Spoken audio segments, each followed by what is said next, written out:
Franklyn Harrison is a lifelong resident of the New River Valley who can recall when McAdoo's was in the same building as Kroger, when Taco Bell was in Arby's, and when most of the shopping centers near Christiansburg were grass fields. Franklyn is a singer, poet, and actor who pays the bills by shelving Cheerios at 3 a.m. He is a firm believer in the power of the arts to elevate conversations about community and civic issues, and to bring amplification to unheard voices and stories. Welcome to the stage, Franklyn Harrison.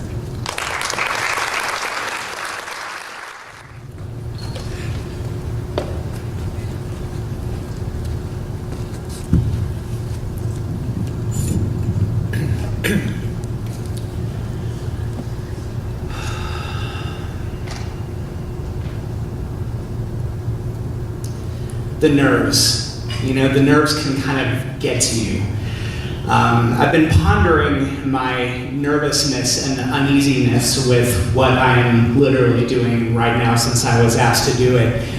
And it's not a discomfort at being up here on stage in front of a group of people. I've done it before many times. I've been a singer in various capacities and an actor in various performances, and I think the thing that I realized was that, you know, in the places that I've been a singer, I'm singing somebody else's songs either in a church and religious capacity, and so I can kind of hide behind the song that I'm singing because there's somebody else's words. Or when I'm acting, honestly, if I've done my job right, I've emptied myself of me and allowed another story, another narrative, another voice to have my voice and my arms and legs and facial expressions, and but I've never really been me, you know, standing here in front of a microphone having a candid talk.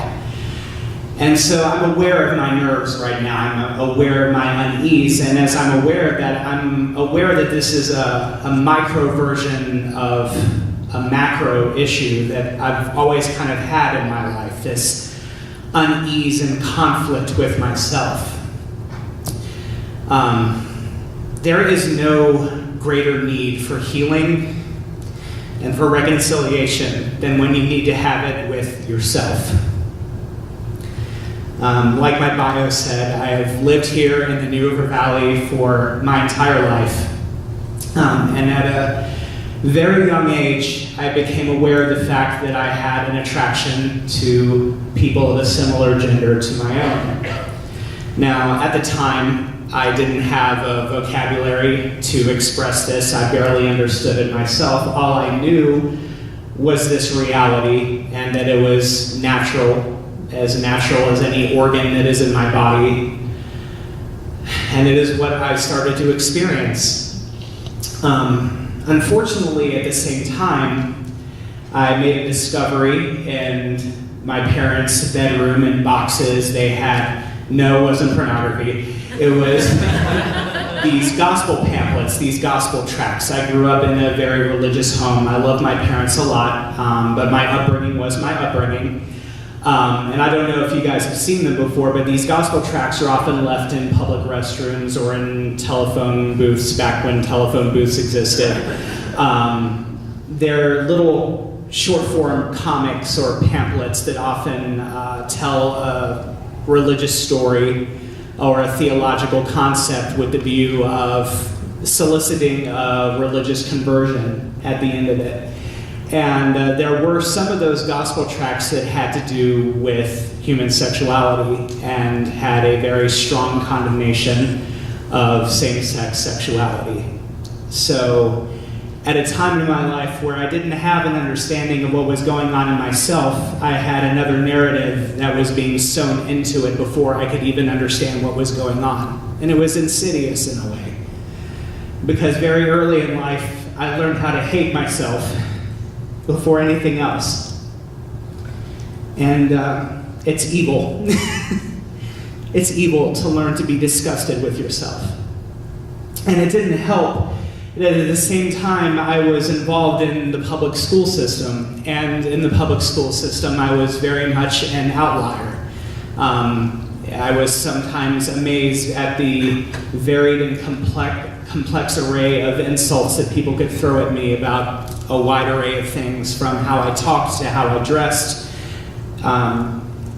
It was astonishing sometimes. And unfortunately, I learned some things about community that have been hard to disengage from. Community is a word, just like love, just like healing, just like reconciliation. We have a dictionary definition for those words, but we're also informed of what those words mean by the experiences that we have with them. And for me, while I understood conceptually that community was a source of security and safety and inclusion and family, for me, that wasn't what community was. Because for me, the thing that defined community was the absence of it that I felt in my life by being ostracized. And that kind of vacuum is abhorrent. And another thing that I learned about community is that community can be almost predatory towards things that are different from the majority norm. And from what I was learning, my sexuality was different than the majority norm. I was always going to be different. And this was going to be yet another way for me to be ostracized from community. And understand this happened here in Blacksburg. This happened in this community. I was insulted in public school with teachers who turned a blind eye and a deaf ear every time someone called me a faggot or a queer. And it's not even resigned to my public school years. It still happens today. So I learned a lot of lessons about community in a very negative sense, and in an attempt to try to hide it, I buried it as far deep inside of me as I could. I didn't want to be made fun of. I didn't want to be an outsider anymore. And so the hatred towards my own sexuality turned into a very deep-rooted depression. I turned to my religious community to try to pray away the gay. It didn't work, which only deepened the spiral of depression. I even had a church member offer to set me up with his cousin in order to convert me, because he was surely convinced that all I needed to do was to have an encounter with a woman and that would change everything. I declined.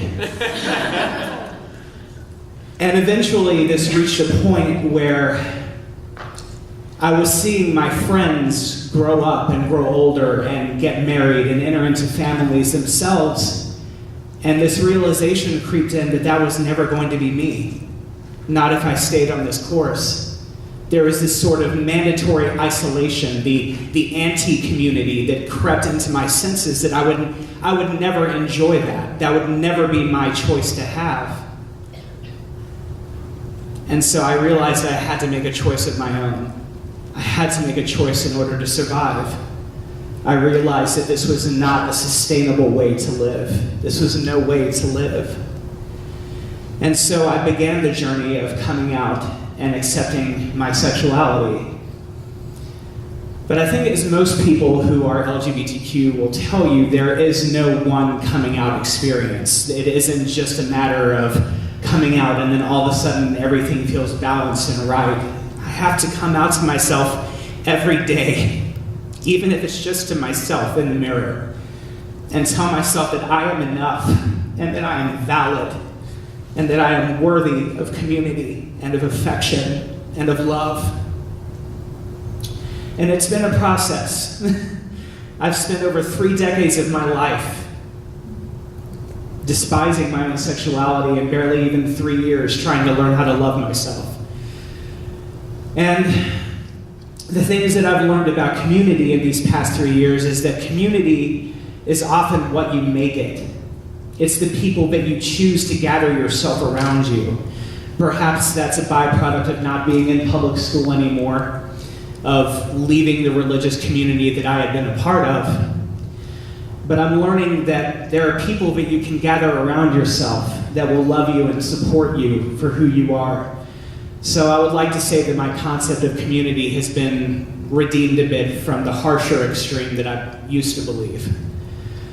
But it's still a long way to go, and I would be lying if I said that it was easy. You can probably see this tattoo that is on my forearm. It was not a 2 a.m. decision made in drunkenness. I earned this tattoo. It is my memorial. It's my sign of remembrance to remind myself of my journey, the journey that is still in many ways happening, that is still unfolding day by day, a reminder that I am enough, that I have the permission to surround myself with people who affirm me and don't try to change me in unthinkable and unattainable ways. And I can say that I am beginning to learn that there is no greater reconciliation and healing than the one that happens when you begin to love yourself.